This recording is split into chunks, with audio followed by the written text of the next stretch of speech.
मैं तुमसे यही कह रहा हूं कि अगर तुम ध्यान की गहराइयों में गए, तुम साक्षी भाव को उपलब्ध हुए, तो अचानक तुम्हें दिखाई पड़ेगा कि इस साक्षी के शिखर पर बैठकर पता चलता है सभी मार्ग इसी पहाड़ के शिखर की तरफ आते।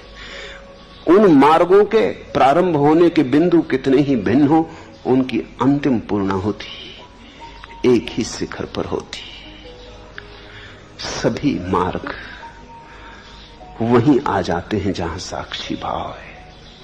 कैसे तुम आते हो ये तुम्हारी मर्जी, बैलगाड़ी पर, घोड़े पर, पैदल, हवाई जहाज पर, ट्रेन पर, मोटर बस में। कैसे तुम आते हो ये तुम्हारी मर्जी। अगर जरा भी समझदारी हो तो इसमें कोई झगड़ा करने की जरूरत नहीं। कोई घोड़े पे आ रहा है, कोई बैलगाड़ी पे आ रहा है, अपनी अपनी मौज।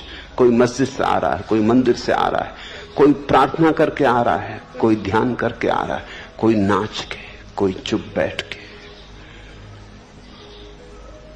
लेकिन अगर साक्षी भाव जग रहा है, अगर तुम्हारे भीतर जागरूकता की किरण फूट रही, प्रभात हो रहा है, होश गहन हो रहा है, अब तुम बेहोशी से नहीं जीते, होश से जीने लगे हो, और तुम्हारे जीवन में करुणा और प्रेम की छाया आने लगी। तुम्हारे जीवन से क्रोध और हिंसा विसर्जित होने लगे। बस दो बातें जानने की हैं, वो दो बातें भी एक ही सिक्के के दो पहलू हैं। भीतर ध्यान घटता है तो बाहर प्रेम घटता है, बाहर प्रेम घटता है तो भीतर ध्यान अनिवार्य रूप से घटता है। अगर प्रार्थना करो तो प्रेम घटेगा और ध्यान उसके पीछे आएगा। अगर ध्यान करो तो ध्यान घटेगा और प्रार्थना उसके पीछे से आएगी। तुम दो में से कोई एक साध लो, दूसरा अपने आप सध जाता है।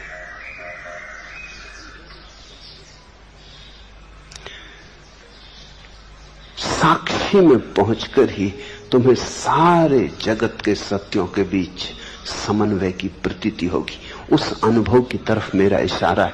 इसे तुम बौद्धिक समन्वय बनाने की कोशिश मत करना।